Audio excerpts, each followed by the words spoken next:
Hari ini kita akan membahas harga Bitcoin, XRP, dan Solana. Hadirin sekalian, apakah kita akan melihat koreksi harga Bitcoin ke angka $45.000 dalam beberapa minggu ke depan? Dan akankah terjadi pembalikan harga Bitcoin nanti? Atau akankah pembalikan harga Bitcoin ini terjadi dalam waktu dekat? Mari kita mulai dengan harga Bitcoin, lalu kita bahas transaksi baru dan beberapa peristiwa yang akan membuat pasar bergerak besar. Di video sebelumnya, kita sudah membahas bahwa di sini sedang terbentuk pola bendera. Dan seperti yang Anda lihat, harga Bitcoin telah menembus garis ungu mencapai target pertama kita. Dan sekarang pertanyaan utamanya, akankah harga Bitcoin mencapai target kedua kita? Target itu berada di sekitar $45.000. Atau dari titik ini akan terjadi kenaikan menuju garis biru itu. Saya akan jelaskan secara rinci bagaimana pergerakan harga Bitcoin dan di mana kita bisa masuk ke posisi baru. Namun sebelumnya saya ingin menunjukkan peristiwa yang akan memengaruhi harga Bitcoin dalam beberapa hari ke depan. Besok, hari Rabu 10 Juni akan ada rilis data inflasi dari Amerika. Seperti yang Anda lihat, pasar berasumsi bahwa inflasi telah naik. Jika itu benar terjadi, maka ini adalah sentimen negatif bagi pasar. Terutama akan menjadi sentimen negatif jika inflasi naik lebih tinggi dari 4,2. Ingat juga, kita sudah membahas di video sebelumnya bahwa data pengangguran akan memainkan peran besar. Pasar dan harga Bitcoin turun karena data pengangguran stabil. Artinya, agar harga Bitcoin naik, inflasi harus turun dan pengangguran harus naik, maka Federal Reserve akan menurunkan suku bunga. Namun saat ini hal itu tidak terjadi. Jadi pada tanggal 17 Juni juga akan ada peristiwa penting, yaitu rapat Federal Reserve. Mengapa hal ini tidak terjadi? Karena Amerika dan Iran sampai saat ini masih melakukan negosiasi. Jadi kita perlu agar masalah yang terjadi antara Amerika dan Iran terselesaikan. Saat ini situasinya tidak terlihat akan segera terselesaikan. Ini hanya teori. Jadi lihat bagaimana pola bendera bekerja. Harga turun, membentuk bendera, lalu turun lagi. Ini contoh bendera lain dan ini contoh segitiga. Saya akan tunjukkan mengapa segitiga itu penting. Juga seingat kita telah membahas zona dukungan, ya, di mana letaknya.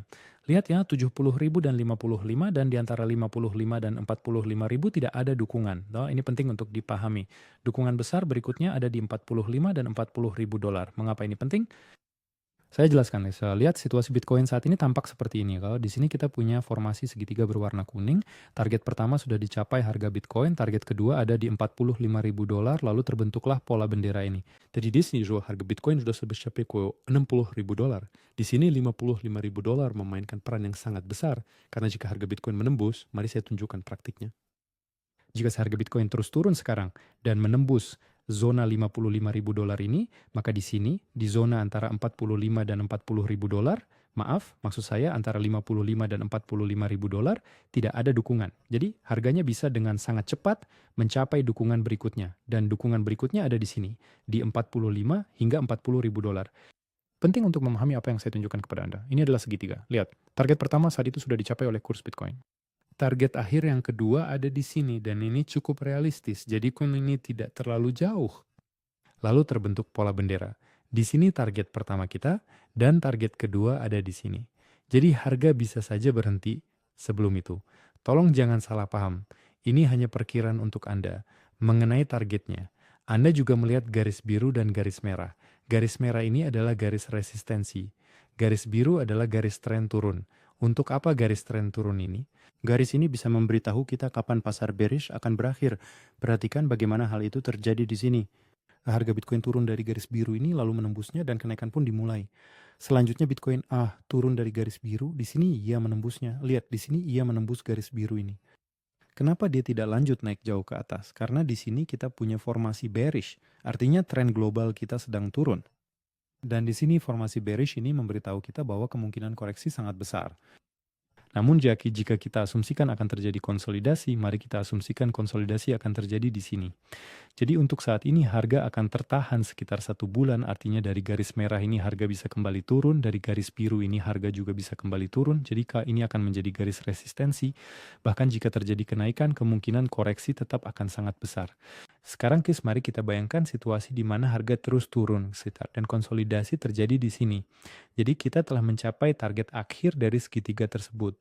Di sini terjadi konsolidasi selama beberapa bulan, maka kira-kira di bulan Oktober harga harus mulai menembus garis biru ini. Ini akan menjadi peristiwa yang sangat menarik ya, karena pada dasarnya pasar bisa berhenti di sini, artinya pembalikan arah global bisa terjadi di sini. Tolong jangan salah paham ya, harganya bisa terus turun lebih jauh lagi. Di sini kita harus memantau situasi global. Saat ini situasinya terlihat bahwa harga bisa saja turun lebih jauh lagi. Itu cukup realistis. Jadi berhati-hatilah dalam beberapa hari ke depan dan terutama berhati-hatilah besok ya, karena data inflasi akan membuat pasar bergerak cukup besar. Lihat apa yang terjadi dengan kurs XRP. Kita sudah membahas bahwa di sini terbentuk formasi bendera. Selain itu formasi ini disebut segitiga. Jadi targetnya ke bawah. Kita ada di sekitar sini. Target pertama ada di sini, itu sekitar 84 sen. Target kedua ada di sini. Ini adalah garis resistensi global. Namun kita tertarik pada garis biru ini. Lihat bagaimana misalnya kayak di sini harga XRP sempat turun dari garis biru, lalu menembusnya dan mulai tumbuh secara bertahap. Tapi ini berkaitan dengan Bitcoin. Jadi kita harus pantau Bitcoin dulu baru XRP. Namun untuk XRP kita butuh garis tren ini, lihat berapa kali harga XRP turun. Dan baru saja hal itu terjadi lagi, padahal garis biru ini sudah ada sejak Juli 2025, sudah berlaku selama setahun. Dan kita sudah membahas ini berkali-kali ya, di sini kita bahas dan di sini juga kita bahas. Dan sekali lagi saya bisa katakan hal yang sama kepada Anda. Jadi garis biru ini akan memberitahu kita kapan pasar bearish berakhir. Kita butuh pembalikan arah secara global. Jika kita asumsikan ke depannya, jika Bitcoin mulai naik atau mengalami konsolidasi, maka konsolidasi XRP akan terjadi di sini, bahkan mungkin harganya akan turun lebih jauh lagi. Garis-garis merah ini nantinya akan berperan, tapi untuk saat ini kita belum perlu membahasnya. Ini juga nama garis resistensi, jadi dari garis merah ini ada kemungkinan koreksi. Tapi kita tertarik pada garis hijau ini. Ya, saya sudah sedikit menyesuaikannya. Garis hijau ini adalah garis potensial di mana pembalikan global bisa terjadi.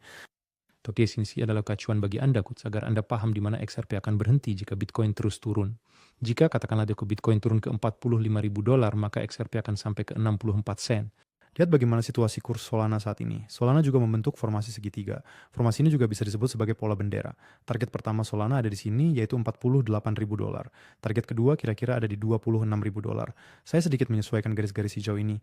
Garis hijau ini juga merupakan garis pembalikan potensial bagi Solana, yaitu titik dukungan Bitcoin. Jika Bitcoin turun ke 45.000, maka Solana akan berada di sekitar sini pada $36.000. Atau katakanlah Bitcoin turun ke $55.000, Solana akan berada di sini. Jadi saat ini juga patokan bagi Anda agar paham di mana kira-kira Solana akan berhenti jika Bitcoin mengalami koreksi, karena Solana sepenuhnya bergantung pada Bitcoin. Kita juga tertarik dengan garis biru ini. Garis biru adalah garis resistensi.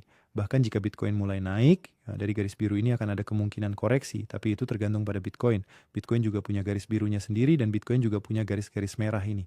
Jadi pertama-tama kita harus memantau Bitcoin, tapi sebagai panduan ini cukup bagus untuk Anda. Sekali lagi, ini sangat penting. Data inflasi akan membuat pasar bergerak besar-besaran besok. Harap sangat berhati-hati. Jika inflasi naik sangat-sangat tinggi, maka kita akan kembali menghadapi koreksi harga Bitcoin. Ditambah lagi, kita perlu memantau masalah yang sedang terjadi antara Amerika dan Iran. Ini adalah masalah terbesar bagi pasar saat ini. Ya, pada dasarnya itu saja. Data pengangguran seperti yang Anda lihat menjatuhkan pasar pada hari Jumat, jadi tidak perlu menunggu lama lagi. Saya ucapkan selamat malam dan sampai jumpa.